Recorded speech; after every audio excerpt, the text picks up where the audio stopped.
ఓడిపోయాను. నాకు కమెంట్స్ వస్తున్నాయి సార్. నాకు ఎమోషన్ ఎందుకంటే టీజర్ చూసి టీజర్ నచ్చలేదు అనకుండా ఈడు ఇట్టు కొడతాడా, బొంగీడు ఇట్టు కొట్టాడు ఈడ. నా బాధ ఏంటంటే నన్ను ఎందుకు జడ్జ్ చేస్తారు? మీకు అర్థమైంది సార్, నన్ను జడ్జ్ చేస్తున్నారు అంటే చిన్న చూపు. Course they have all the rights, ఎందుకంటే నాకు హిట్లు లేవు. కానీ అరే ఒక అవకాశం ఇద్దాం, చూద్దాం, ట్రైలర్ చూద్దాం, టీజర్ చూద్దాం.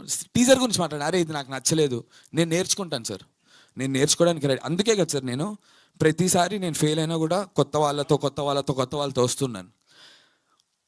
ఇంకోటి డబ్బు వేస్ట్ అవ్వకుండా నా సొంత డబ్బుని పనంగా పెట్టి ఇంతమంది సార్, ఎంతమంది డెబ్యూటెంట్స్ తెలుసు సార్? ఓకే, లీవింగ్ యామనీ అక్రాస్, నా సౌండ్ డిజైనర్స్ అన్నపూర్ణ స్టూడియోస్ నుంచి, మా writer line producer Makkapati Rohit, Prateek Nuthi 24-year-old youngster, Varun Reddy, నా యాక్టర్స్ అందరు డెబ్యూటెంట్స్ సార్. అందరిని నమ్మి నేను పైసలు పెట్టాను. ఇంకోటి డబ్బులు పోకుండా నా డబ్బులు నేను పెట్టుకుని నేను రిస్క్ చేశాను. ఈ గెలుపు నా ఒక్కడిది కాదు సార్.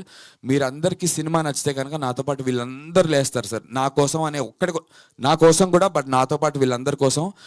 ఒకటైతే చెప్తాను సార్, గెలవచ్చు గెలవకపోవచ్చు, గెలుస్తాననే నమ్మకం ఉంది. కానీ ఒకటైతే చెప్తాను, ఈ సినిమా ఒకవేళ గాడ్ ఫార్బిడ్ ఒకవేళ అనుకున్న రిజల్ట్ రాకపోయినా సార్, నేను ఓడిపోయాడు అనే దానికన్నా నేను చచ్చే రోజున ఈడు ప్రయత్నిస్తూనే ఉన్నాడు రా గెలిచే వరకు అనే పేరుతో చచ్చిపోవడానికి నేను సిద్ధంగా ఉన్నాను సార్.